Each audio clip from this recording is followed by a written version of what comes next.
যদি ধনঞ্জয় হতে চাও রে মন, শ্রী গুরু রাখ নয়নের নয়ন। শ্রী গুরু সারথি পরম, এবার যুদ্ধের কর আয়োজন। শ্রী গুরু রাখ নয়নের নয়ন, যদি ধনঞ্জয় হইতে চাও রে মন,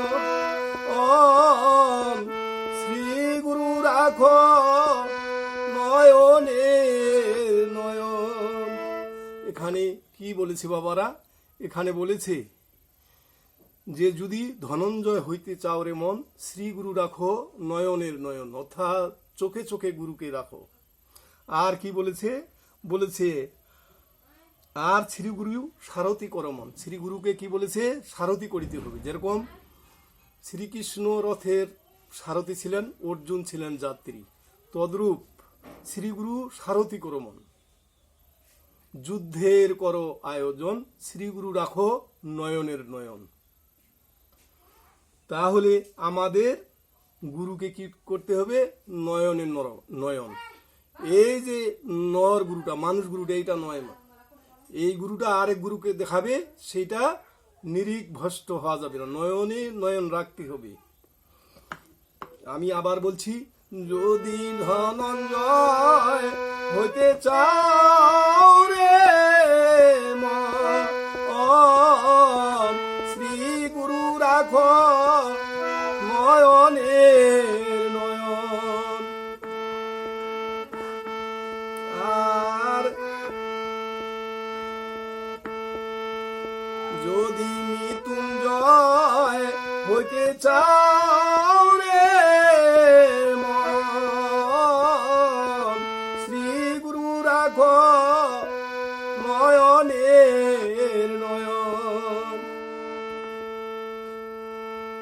এবার শ্রী গুরু সারথি পরম, এবার শ্রী গুরু সারথি পরম,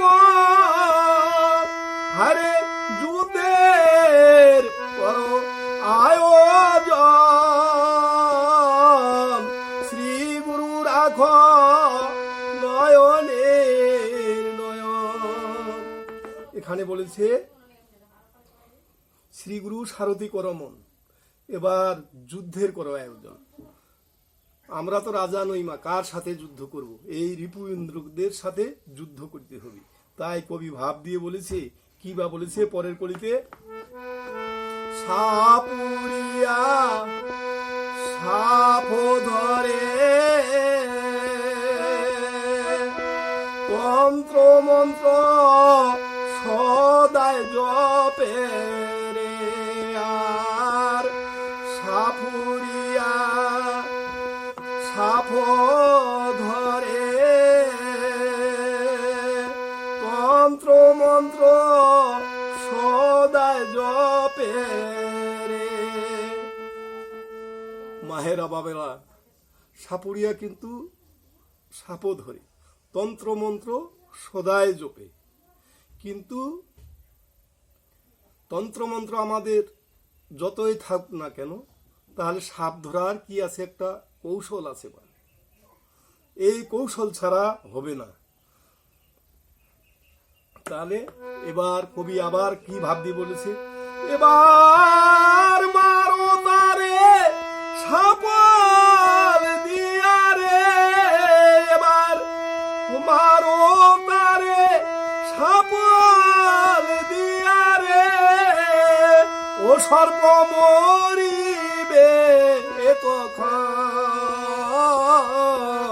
শ্রী গুরু রাখ নয়নের নয়ন।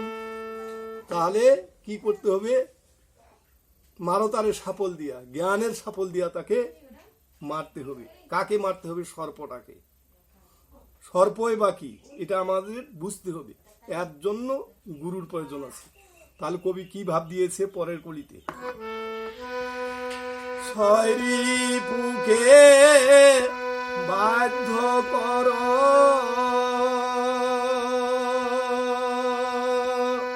মন গড়ার উপর চরত ক্ষণে রে, ছয় রিপুকে বাধ্য কর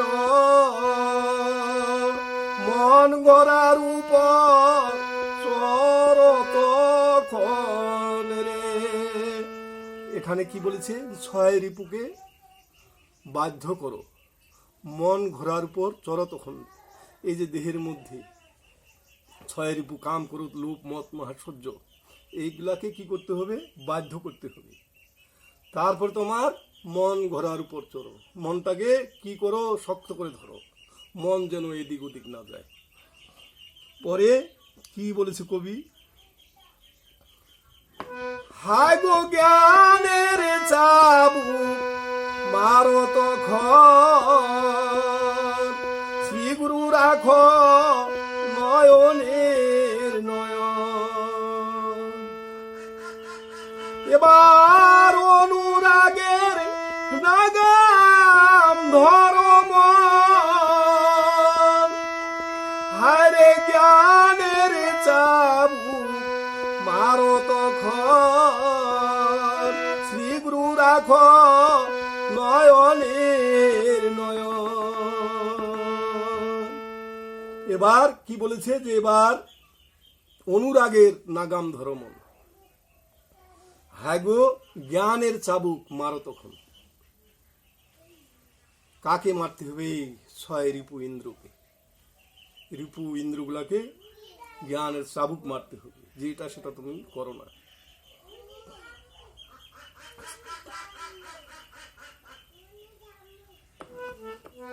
হায় গো জ্ঞানের চাবুক মারো তখন,